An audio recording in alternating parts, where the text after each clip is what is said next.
Bueno, ahí lo conocí a José más de cerca y empezamos a tener más confianza. Yo perdí. ¿Te gustó en el primer momento o fue algo que se dio con el tiempo? No, se fue dando con el tiempo porque yo en el primer momento decían, hay que tener cuidado con este, que este es muy pícaro.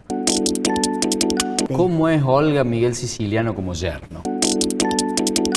Alianza, creo que debe haber sido la alianza más inesperada de la política cordobesa. Olga Elena Riutort por un lado, Luis Alfredo Juez por el otro.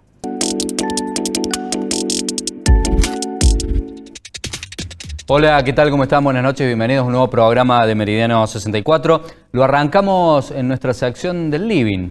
Vamos a charlar sobre la vida, sobre la infancia, sobre sus tiempos, sus parejas, sobre las anécdotas de la vida de nuestra invitada de hoy, que es Olga Riutort. Hola Olga, ¿cómo estás? Buenas noches, gracias por venir.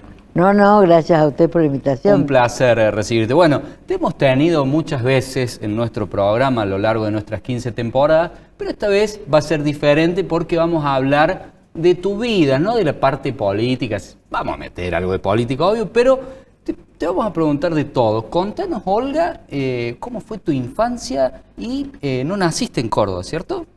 No, yo nací en San Juan. En ese momento mis viejos vivían en la casa de mis abuelos, en una finca, en un parral. Yo nací al lado del parral, de los tomates, de la cebolla, la papa. Qué hermoso. Aprendí a hacer todas esas cosas, los carneos típicos de esa época. Y cuando empezamos a ir a la escuela, ya mi mamá y mi papá pudieron comprar un terreno y ahí hicieron una pieza y un baño, me acuerdo. Tengo 2 hermanos, éramos 5. Bien. Y mi papá, que ha tenido los 14 oficios y las 21 necesidades, era albañil y él empezó a construir un salón grande que mi mamá necesitaba porque era modista, pero también tenía academia para enseñar a alumnas. Bien. Y se dedicó a eso, tenía 100 alumnas. Ah, grandecito el salón entonces, muy, les iba teniendo muy grande, horarios. hoy está alquilado para una farmacia. Bien. Bueno, tenía alumnas. ¿Era en la capital de San Juan? Sí, bien. A 16 cuadras de la Plaza 25 de Mayo, que es el centro. ¿Es ese parque hermoso que tienen con una laguna en San Juan? ¿Es el Parque 25 de Mayo? ¿Que está cerca del centro cívico de San Juan? Ese es el parque. Esto es la plaza. Bien. Es en donde está la catedral. Bien. Viste que en donde está la plaza principal está la catedral. Ahí donde está la catedral. Y bueno, ahí desarrollamos nuestra escuela primaria con mis hermanos, que los 3, como mi mamá trabajaba mucho y se quedaba a coser vestidos de novia porque se especializó en vestidos de novia, de alta costura. Entonces trabajaba, dormía 3 horas. Nosotros llegamos de la escuela, teníamos que limpiar el salón, entonces uno con un imán recogía los alfileres, al otro le juntaba los papeles, el otro levantaba la silla, el otro barría, el otro pasaba el lampazo, así, mientras mi mamá hacía de comer. Después, en la tarde, cuando venía el segundo turno, lo mismo, nos repartíamos la tarea. Bien, ¿y al campo no ibas más? Sí, siempre, todos los domingos, porque la abuela seguía viviendo ahí, y todos los domingos, todos los hermanos, que aún hoy nosotros lo hacemos con mi familia, los domingos eran sagrados, nos juntábamos todos. ¿Conservas ese campo todavía de la familia? No, eso se dividieron los hermanos cuando se murieron mis abuelos y una parte le tocó a cada uno. Bien. Y la parte que le tocó a mi mamá, que le habíamos hecho un rancho con rosales porque le encantaban las plantas, qué sé yo, ya se había jubilado. Bueno, lo vendimos hace poquito con mis hermanos. Tengo un hermano que aún vive en San Juan, que es contador, que fue ministro de la provincia. Y tengo, ¿en la gestión de Gioja? No, en la era del bloquismo. Ajá. Y después yo trabajé con Gioja, éramos adversarios. Yo fui presidenta del partido en San Juan y Gioja era el secretario político del Consejo Provincial de ese partido. Lo hemos tenido varias veces a Gioja en el programa. Cuando yo lo presidía. Y el otro, más chico, es médico, casado con una médica riojana, y se fueron a vivir a La Rioja y ahí están todavía. Los hijos están acá. ¿Tu adolescencia cómo fue, Olga? Y la verdad que fue una adolescencia en el ajuste que vivíamos, porque había que cuidar el peso, porque las actividades de mis padres eran de mucho trabajo, pero de los ingresos eran relativos. Fue una infancia feliz, digo. Creo que mi mamá y mi papá se preocuparon de que no nos faltara nada, y mi viejo siempre fue muy divertido, era el que en la fiesta era el espíritu de las fiestas de Año Nuevo, Navidad. El alma de la fiesta, claro. Sí. Y bueno, yo empecé la primaria y en las horas de la tarde me gustaba el dibujo. Mi mamá pintaba muy bien y no lo podía hacer porque tenía claro, no tenía tiempo. que coser. Pero después, cuando se jubiló, siguió pintando y yo me fui a la escuela de arte. Aprendí a hacer títeres y empecé dibujo. Esas tareas las hice paralelas. Vino la secundaria, me recibí y yo quería ser médica. Pero ya tenía 15 años y me había puesto de novia con un sanjuanino que estudiaba en Córdoba medicina. Y en esa época... ¿Sería Flores o todavía no? No. Eso pasó en la universidad. Bien, ya te voy a preguntar entonces. Perdóname la interrupción. No, he tenido varios novios entre el primero y Flores. Bueno, es la edad, 15 años. Entonces la mami dijo, no, ¿cómo te vas a ir a estudiar donde está tu novio? ¿Qué va a decir la gente? O sea, en esa época ni pensar en relaciones que no estuviera tu hermano al lado de vos y de tu novio. Así era la mano en esa época. Y bueno, entonces digo yo, ¿qué puedo estudiar que sea parecido a medicina? Bueno, resultó bioquímica. Entonces, había en San Luis. Fuimos con mi mamá a San Luis, encontramos un colegio mayor, lo dirigía un cura, el cura Beltrán, un cura tercermundista, y yo partí ahí con mi teatro de títeres para allá, el método Mendía de corte y confección, porque mi mamá en los veranos nos ponía a aprender a coser. Digo, para algo me va a servir. Y bueno, y esas dos cosas, fíjate, fueron las que yo empecé a ir con una compañera de la pensión que estudiaba psicología. Empezamos a ir a los barrios pobres. Yo enseñaba corte y confección, de un pantalón viejo les enseñaba a las madres a hacer un pantalón para los hijos, o de una camisa vieja, una camisita para los niños. Y daba títeres los domingos con el cura Beltrán en los distintos barrios. Y creo que ahí descubrí la vocación social, de ayudar al que menos tiene, de estar cerca y qué sé yo. Bueno, a los 3 años de estar en San Luis, estábamos en plena dictadura. Empezó el debate político y empecé a militar en el integralismo. Después en la Juventud Católica. Y después empecé a leer qué eran los radicales, qué eran los peronistas, Y la verdad que después de estudiar Evita, dije, no, yo soy peronista. Y ahí nos definimos. Ahí te definiste. Entonces, ¿qué edad tenías más o menos ahí? 18. Y empecé a trabajar, a acercarme al partido, todo era muy clandestino, pero bueno, empezamos a trabajar en una organización barrial, después con los más grandes peronistas que clandestinamente se seguían juntando, y en la universidad vino el debate en esa época de montoneros o juventud peronista. Nosotros quedamos como juventud peronista, nos separamos de los montoneros, eran épocas embromadas, hacíamos manifestación y venía la policía con los caballos y San Luis era muy antiguo, entonces tenía esos pasillos, entonces nos metíamos ahí y ahí íbamos preparados con los balines y con la pimienta. Las bolitas rulemanes para los caballos. Claro, se metían los caballos, le tirábamos pimienta, salían y así nos defendíamos. Pero así luchábamos contra la dictadura. Y bueno, me recibí. ¿De qué te recibiste? De bioquímica. Y yo ya tenía una ayudantía de cátedra y ya nos autoabastecíamos, porque al principio El primer hermano que encontró trabajo me ayudaba a mí, después yo encontré trabajo y le ayudaba al otro que estudiaba en Córdoba medicina, entonces entre los tres nos bancábamos para bajar el peso a nuestros viejos del estudio. Y bueno, y ahí empezó mi historia. Fui secretaria política en el Comando Capital del Partido Justicialista de San Luis, y en paralelo estudiaba y trabajaba. Después fui profesora de Química Biológica 2, también en San Luis, y vino la época de, llega el peronismo, y Perón decide la apertura política de Cuba. Entonces no sé por qué me eligen a mí para ir junto con todos los empresarios argentinos a Cuba, a armar una feria, y Perón decide mandar un torino de regalo a Fidel Castro. Entonces, o sea que Castro tuvo un torino. Sí, me tocó ir con una rosarina. Bueno, pusimos un stand, antes existía la Junta Nacional de Carnes en este momento. Estábamos en la Junta Nacional de Carnes, y yo me había comprado todos los libros, La Hora de los Pueblos, La Razón de mi Vida, para repartir ahí en esa stand que teníamos.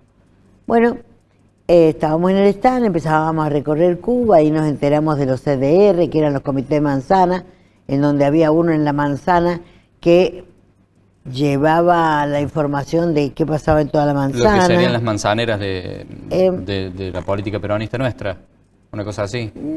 No, era otra cosa, era como los líderes políticos del partido que controlaban qué hacía cada familia, ¿no? Bien. Una especie de control bien sectario, digamos.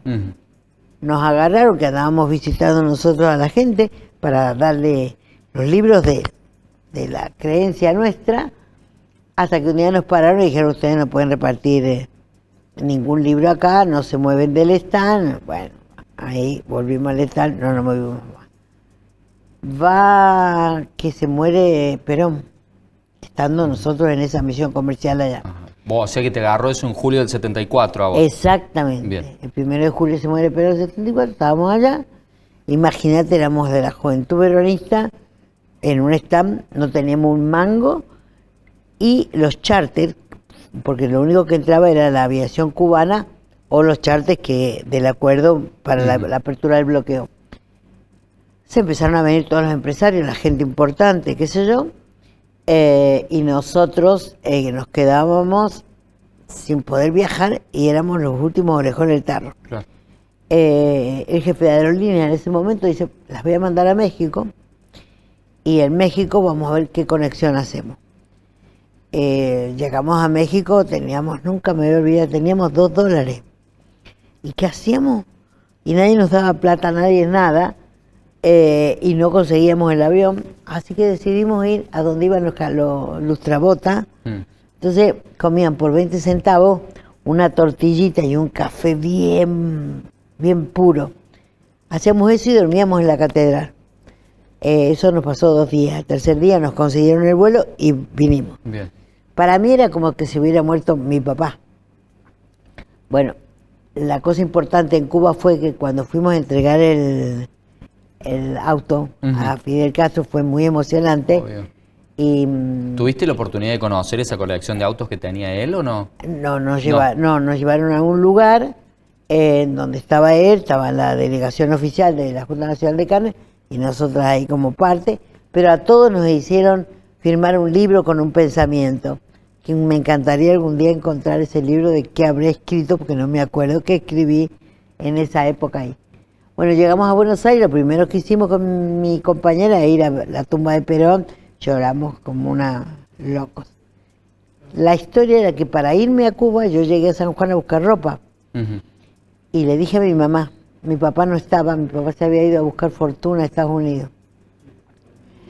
Y mi mamá me dice: si vos te vas no volvés más acá. Porque mi mamá creía que el comunismo te lavaba la cabeza y el cerebro. Pensaban que te iban a cooptar, pero vos ya eras peronista. Así y que perdía la hija y que qué sé yo. Mi hermano más grande me decía: vas a hacer mucho daño a la mamá. Le digo: nadie se muere por una idea. Entonces me fui, me agarré un pomelo, me hice dedo porque no tenía plata, me volví a San Luis. Y al tiempo vino mi papá de vuelta. ¿Te fuiste ahí por el Encón hacia San Luis? Hacia San Luis era muy común ir a dedo. Viajábamos a dedo muchísimo. 20 camiones, pero bueno, llegábamos. Y ahí cuando pasó un mes y ya mi papá vino, cayeron con mi padrino, mi madrina, y es como que nos reconciliamos políticamente. Entendieron que yo era peronista, que no iba a dejar de hacer eso, y después nunca más se discutió en la familia ideología. Mi hermano era bloquista, ministro de Bravo en todo el proceso, y yo estaba de este lado. Después, o sea que eso no interfirió en la familia, se quedó la cosa así. Olga, ¿y la parte de cómo llegás a Córdoba nos querés contar? Sí, bueno, yo estando en San Luis ya me había puesto de novia con Alejandro Flores, que estudiaba psicología. Cuando me casé en San Juan, porque en ese momento de la dictadura dijeron, bueno, es necesario que activemos las provincias. Entonces me eligieron como un cuadro para reactivar y organizar el peronismo en San Juan. Estaba Eloy Camus preso, estaba Gioja preso. Entonces yo llegué a San Juan, pensé que nunca me iba a ir de San Luis, porque ya tenía mi vida hecha, tenía el laboratorio, era jefe de bromatología de la municipalidad, o sea, tenía mi carrera, estaba en el CONICET. Estás acomodada, como quien dice. Claro, también estabas en el CONICET. Claro, inicié la carrera del CONICET, que creo que si no me hubiera metido en política, yo hubiera sido una investigadora en biología, me encantaba. Bueno, llegamos a San Juan, ahí me casé y empezamos a trabajar, íbamos a la cárcel a ver a los compañeros, qué sé yo, Después la dictadura hace la abertura democrática de reorganización de los partidos políticos. Bueno, reorganizamos el partido, qué sé yo me había armado una estructura de mujeres. El que no arreglaba conmigo no podía ganar las elecciones. Y bueno, en los acuerdos nos dijeron, ¿y ustedes qué quieren? Dijimos la presidencia del partido. Bueno, así que hicimos una lista, lo enfrentamos Eloy Camus, éramos la renovación, digamos, le ganamos y fui presidenta del partido en San Juan y candidata a diputada nacional. Y fue la primera vez que se le gana al bloquismo en Córdoba. En la legislativa perdimos la gobernación. ¿Eso era San Juan o Córdoba? San Juan, todo en San Juan. Bien. Todo en San Juan. Bueno, empieza el proceso democrático, empieza el proceso de la renovación, ya Menem hacía ruido, Cafiero hacía ruido, de la Sota acá hacía ruido, yo no lo conocía, y se arma el Congreso de Río Hondo. En Río Hondo vamos al Congreso, ahí los conozco a todos, nunca nos habíamos juntado porque en el proceso no nos juntábamos, y bueno, los conocía a todos y yo decía, hay que tener cuidado con De la Sota, porque se está chamullando mucho con los 25, era otra organización sindical, y yo era verticaliza, estaban las 62 organizaciones, Lorenzo Miguel, el Consejo Nacional. ¿Y cómo llegas al gallego entonces? De decir, hay que tener cuidado con este. Eso era lo gracioso, yo le decía a mis compañeros estas cosas. Bueno, me separo de Alejandro, ya me costó mucho, me echan de la universidad, tenía 2 cátedras en la universidad antes de la apertura política. Bien. Y me puse un laboratorio de análisis clínico, así que me bancaba con eso. ¿Tori era chiquita en ese tiempo? Victoria recién, sí, tendría 4 años, 5 años y 6 años Gabriela. Bueno, me separé de Alejandro y después en las reuniones del Consejo Nacional de la Renovación, yo era la vice tercera, estaban Britos, Bernet, vice 1, vice 2, ¿quién era el vice 2? Bueno, no me acuerdo. Yo era la vice tercera y el gallego era el secretario general de esa estructura. Y empezamos a recorrer el país para reorganizar el peronismo, en contra de lo que era Zapac, Sadi, todos los viejos caudillos de las provincias que manejaban la provincia como una estancia. Y bueno, ahí lo conocí a José. más de cerca y empezamos a tener más confianza. Yo perdí. ¿Te gustó en el primer momento o fue algo que se dio con el tiempo? No, se fue dando con el tiempo porque yo en el primer momento decían, hay que tener cuidado con este, que este es muy pícaro. Mirá vos la vida. Tenés razón, ¿eh? La vida, sí, cómo nos llevó. Bueno, ahí después ya nos pusimos de novio, nos casamos, nunca me voy a olvidar que nos casamos el Día de los Inocentes, un 28 de diciembre, y empezamos a trabajar en la interna peronista, Menem Dualde, Cafiero de la Sota. Y yo me acuerdo, yo era muy amiga de Menem, que venía a Córdoba, a San Juan, y decía, ¿qué haces con ese hombre ahí? Te voy a ganar 9-1. Como él iba para todos lados, el turco era increíble. Decía, ¿cómo voy a trabajar en contra de mi marido? Bueno, fue que nos ganó 9-1 en San Juan. Después empezamos a ver cómo José podía irse de embajador a Brasil. Y entonces empezamos a hablar con Menem para ver cómo se podía encauzar la carrera de José. Finalmente se acepta, vamos de embajadores a Brasil, y yo seguía siendo presidenta del partido en San Juan, diputada nacional, entonces viajaba a Brasil, claro. De Brasil a Buenos Aires, estaba martes, miércoles la sesión, de Buenos Aires a San Juan a la reunión del partido, del viernes viajaba otra vez a Brasil. Horas de vuelo por semana, claro. Yo hoy no creo que no lo haría, pero así era mi vida en ese momento. Las chicas ya estaban en las escuelas de brasilera, vos tenías la opción de mandarla a una escuela americana, donde mandaban los diplomáticos, o a una escuela normal de Brasil. Yo los mandé a una escuela normal porque era la única manera que aprendieran a leer y a escribir portugués y de conocer la sociedad brasilera. Y además amo a Brasil, fue una experiencia muy positiva. Bueno, ahí estaba Color de Melo, que después hizo todo el desastre que hizo, pero lo conocimos a él.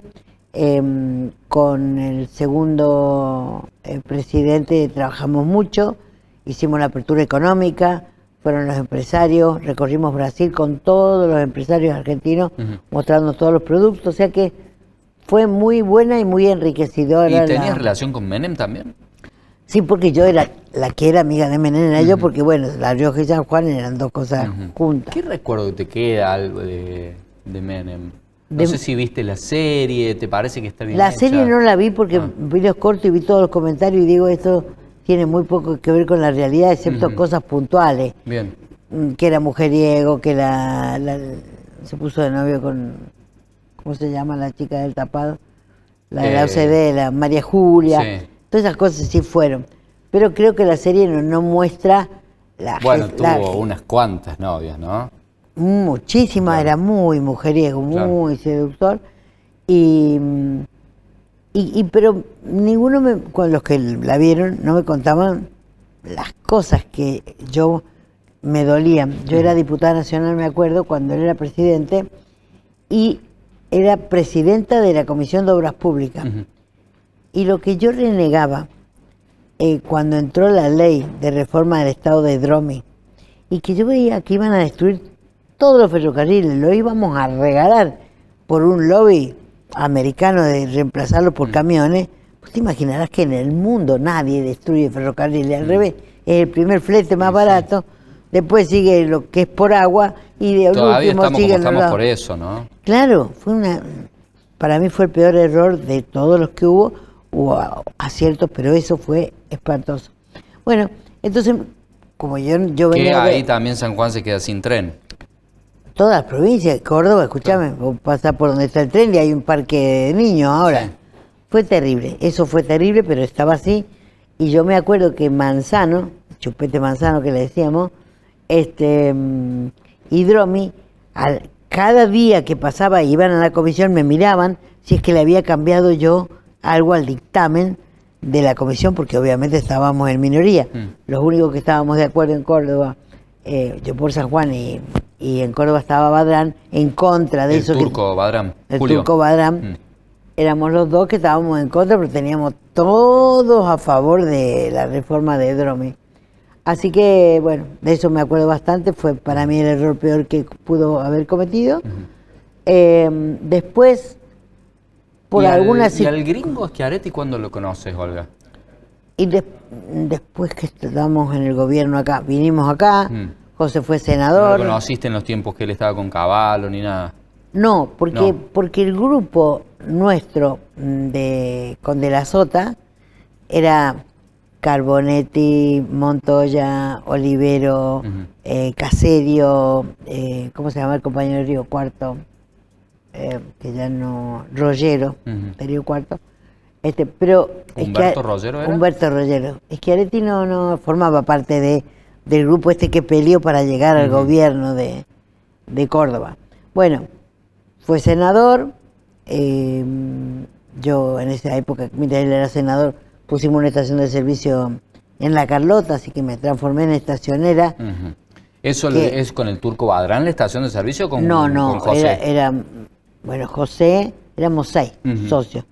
Pasaba el gasoducto, aprovechamos para hacer eso, que después vino lo de Caballo, el corralito, y nos refundieron, porque nos agarraron y quedamos patas para arriba otra vez. Después que termina la senaduría de José, arremetimos otra vez para ver la gobernación, y ahí fue cuando tuvimos que hablar con Menem seriamente para decirle, vas a seguir. ¿Fue la que perdió con Angelos o me estás hablando de otra? No, la que después ganamos. Bien. En la que ganamos. Ahí hablamos con Menem para decir si vas a seguir de socio con Mestre, decínoslo, o si nos vas a apoyar para que gane el peronismo en Córdoba. Y hablábamos muy en confianza, porque yo tenía mucha confianza con Menem, no por la política, porque estábamos enfrentados, sino por la relación de vecindad. Claro, por lo que se habían conocido antes. Exactamente. Y bueno, ahí nos puso como condición que teníamos que llevar de vice a Cámara. Y después darle... A don Germán Luis Cámara. Claro, y después darle a Cámara... La intendencia. Y en el análisis político que hacíamos, solamente con ese 10% podíamos ganarle a los radicales, que en esa época era fuertísimo. Esta provincia era radical, conservadora. Sí, claramente. Muy antiperonista. Bueno, hicimos ese acuerdo y llegamos al gobierno. Llegamos al gobierno. Y también llegó Cámara a la intendencia. A la intendencia, después no le fue bien, y después nunca más se fue el peronismo de la provincia de Córdoba. Las niñas volvieron, sufrieron cuando se fueron porque extrañaban todo, pero después no querían volver porque estaban alrededor de 15, 14 años, que es cuando la adolescencia tiene lazo fuerte. ¿Cómo es Olga Miguel Siciliano como yerno? Es muy piola. Primero que es el mejor asador de la familia, que cualquier cosa que te pase dice, ¿y si te venís hacemos unos bifecitos? Bien. ¿Lo saca jugoso, a punto, seco? Como vos quieras. Ah, qué bien. A él le gustan más jugosos. Bien, a mí me gustan más secos. Así que yo me encargo de la mayonesa y de las ensaladas con mis hijas. Pero la verdad es que me han tocado 2 yernos que son muy, muy piolas. Conmigo, por lo menos. Bien. Yo siempre digo, ustedes se podrán separar o no, pero yo siempre voy a seguir siendo amiga de ustedes. Porque hay muy buena onda. Hay muy buena relación. Pueden elegir caminos distintos, pero vos podés seguir teniendo buena relación con el padre de tus nietas. Sí. Olga, ¿y cómo lo ves a Milei hoy? A Milei lo veo más loco que nunca. Y creo que este cambio de look, de que le dicen que se haga el bueno y que le escriben todo para que lea y no diga barbaridades como las que dice, no es el Milei verdadero. Creo que nadie se lo traga. No, pero eso lo dijo él, no es él, sino que lo está haciendo momentáneamente para hablar de las propuestas y no de los modos. Es que lo que pasa es que ni las propuestas son ciertas, se las escriben y después no pasa nada. No creo en eso coincido con Del Loredo, que dice, este cambio de estilo deja de ser él. ¿Y quién se lo cree? Si él mismo dice, no, voy a hablar de los modos. Yo creo que nosotros tenemos mucha culpa de que esté este muchacho acá, que nadie se lo esperaba que pudiera llegar a la política. Creo que... ¿Nosotros te referís al peronismo? Al peronismo. O sea, la responsabilidad se la asignas a la doctora Cristina Fernández de Kirchner o al conjunto del peronismo? Bueno, el conjunto del peronismo, porque uno no puede hacerse el oso. Hay responsabilidades chicas y responsabilidades grandes. Bien, la grande es de Cristina. Y veníamos en un proceso que también se da en Córdoba y que creo que es lo que hay que cambiar, de que el dedo ya no venía más. Cristina, su último gobierno no fue bueno, después con el dedo pusimos a Scioli, no fue mal, después con el dedo pusimos a Alberto Fernández, y ella misma se encarga de desnostarlo, más allá que no fue lo que nosotros esperábamos que fuera como presidente. Y después Massa. Y después Massa, que se mete ahí como ministro de Economía, y la gente ya que venía muy descreída de la política, terminamos nosotros con esa gestión muy mala y con un Massa que cree que para ganar hay que sacarle votos a la derecha y se inventa a Milei, existía, pero le armó las listas para que se presente presidente, le salió el tiro por la culata. Y le financiaron la campaña. Todo, o sea, le armaron la lista, le prestaron los nombres, todo, pensando que este loco no podía llegar. Claro. Y salió el tiro por la culata. Tenemos un loco de presidente que está destruyendo el país, no va a dejar un mono parado. O sea, me queda un recuerdo por consultarte que viniste a nuestro programa en esa alianza, creo que debe haber sido la alianza más inesperada de la política cordobesa. Olga Elena Riutort por un lado, Luis Alfredo Juez por el otro. Bueno, yo tuve una sola chance de llegar a la intendencia, que fue... Tuviste varias, Olga. Cuando, no, la que yo podía ganar, y que de las otras se cruzó para que no ganara, y se inventó ADN y coso para que me sacaran 3 puntitos, que como le ganaba a Mestre. Esa fue la oportunidad más real. O sea que lo financió Tomás Méndez, dirías vos. Sí, está comprobadísimo y está hecho, pero para eso, para que no ganara yo, porque habían arreglado con Mestre todo. ¿Y lo habían puesto a Chuit en ese tiempo también? Claro, bueno, la primera vez le gané a Chuit, claro. Bueno, ahí yo podía ser intendenta. Después la otra insistencia era de cabezona, dije, no puede ser, por lo menos desde adentro yo voy a hacer lo que pienso que hay que hacer en esta ciudad y bla, bla. Cuando viene lo de Luis estaba de acuerdo ir de vice y apoyarme, qué sé yo. Y 48 horas antes decidí que si no era intendente no me apoyaba y dije, yo estoy hasta las manos acá, no me queda otra que bajarme. Me parecía muy deshonroso respecto de la gente que creía en mí. Entonces dije, mira, tengo que comer a esta y aceptar. Sabía que no ganaba. 48 horas antes y después te dijo que no. Y claro, y entonces aceptaba ser yo la vice, cosa que desde la política sería un error, pero a mí me parecía más grave bajarme. No sé, ya había tomado la decisión de pelearla. Está bien. Entonces seguí, pero sabía que no había chances. Pocas chances había si yo era la intendenta. No, yo sabía que no me daban bien las encuestas y cuando hizo el cambio, mucho menos. Pero bueno, ya estaba en el río y dije, bueno, nado, es un error y diablo. Y así fue.